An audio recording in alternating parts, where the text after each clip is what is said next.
નમસ્કાર, હું હર્ષ Rathod, India news ગુજરાતમાં આપનું સ્વાગત છે। સમાચારની શરૂઆત કરીશું કચ્છથી। કચ્છમાં બનાવટી દારૂ નેટવર્ક સામે મોટી કાર્યવાહી। આદિપુરમાં સરહદી રેન્જ સેલનો દરોડો। જ્યારે આદિપુરમાં બનાવટી દારૂ બનાવતા વપરાતું પ્રવાહી ઝડપાયું છે। બોર્ડર રેન્જ આઈજી ચિરાગ કોરડિયાની સૂચના પગલે મોટી કાર્યવાહી। બનાવટી દારૂનો 500 લીટરનો વધુનો જથ્થો ઝડપાયો। પ્રવાહી કબજે કરાયો છે। 10,000 દારૂની ખાલી બોટલો મળી આવી છે। પ્રવાહીમાંથી તૈયાર કરવામાં આવેલ 500 રોયલ ચેલેન્જની બોટલો મળી આવી। જ્યારે બનાવટી દારૂના નેટવર્ક સાથે સંકળાયેલા અન્ય શખ્સો અંગે તપાસ શરૂ કરી દેવામાં આવી છે। આપણે જણાવી દઈએ કે સૌથી મોટા સમાચાર સામે આવી રહ્યા છે કે જ્યારે કચ્છની અંદરથી બનાવટી દારૂનો જ્યારે પ્રવાહી ઝડપાયું છે। કચ્છમાં બનાવટી દારૂનું નેટવર્ક સામે કાર્યવાહી કરવામાં આવી છે। આદિપુરમાં સરહદી રેન્જ સેલનો મોટો દરોડો। સૌથી મોટા સમાચાર, 10,000 દારૂની ખાલી બોટલો પણ મળી આવી છે। પ્રવાહીમાંથી તૈયાર કરવામાં આવેલ 500 રોયલ ચેલેન્જની બોટલો મળી આવી। બનાવટી દારૂના નેટવર્ક સાથે સંકળાયેલા અન્ય પર્દાફાશ થયું છે। તો મોટા સમાચાર છે, આપને જણાવી દઈએ કે સીધા દ્રશ્યો આ બતાવી રહ્યા છે કે ઝેરી અને પ્રવાહી દારૂ બનાવાતો આ એક મસ્ત મોટું કૌભાંડ સામે આવ્યું છે। બનાવટી દારૂનો 500 લીટરનો જથ્થો ઝડપી પાડવામાં આવ્યો છે। બનાવટી દારૂનો નેટવર્ક સામે આવ્યું છે આખું, અને નકલી દારૂનું આ કૌભાંડ કરતા લોકો સામે પણ કાર્યવાહી કરવામાં આવી છે।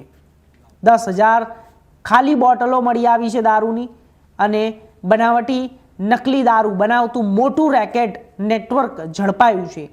પ્રવાહી બનાવતા હતા અને તેને ત્યારબાદ આજરોજ મહેરબાન આઈજીપી ચિરાગ કોરડિયા સાહેબના હકીકતના આધારે સાહેબે અમને હકીકતવાળી જગ્યાએ રેડ કરવા માટે મોકલેલા। હું પીએસઆઈ જાડેજા, ડીસી ઠાકોર સાહેબ, વાઘેલા સાહેબ અને અમારી ટીમના માણસો સાથે સદરુ જગ્યાએ આવતા પંચો સાથે સદરુ જગ્યાએથી 2 આરોપી મળી આવેલા છે ગોડાઉનમાં, સદરુ ગોડાઉનમાંથી, અને આશરે 600 લીટર કેમિકલ છે દારૂ બનાવવા માટેનું। 9,400 બોટલ ખાલી મળી આવેલી છે આરસી ના લોગો વાળી, અને 601 બોટલ આશરે ભરેલી કેમિકલ જે એને દારૂ બનાવ્યો છે એ બનેલી તૈયાર બોટલો પણ જગ્યા ઉપરથી મળી આવેલી છે।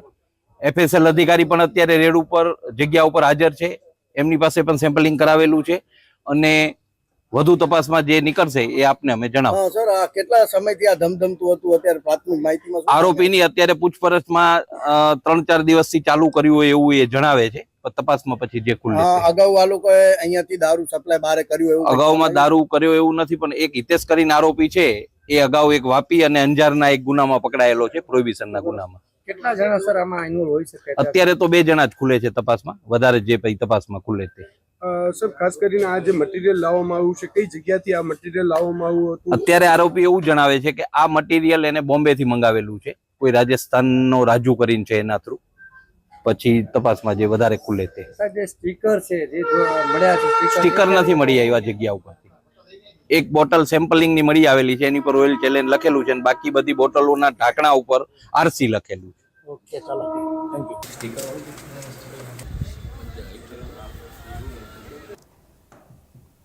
તો આગળ વાત સુરતની। મુંબઈથી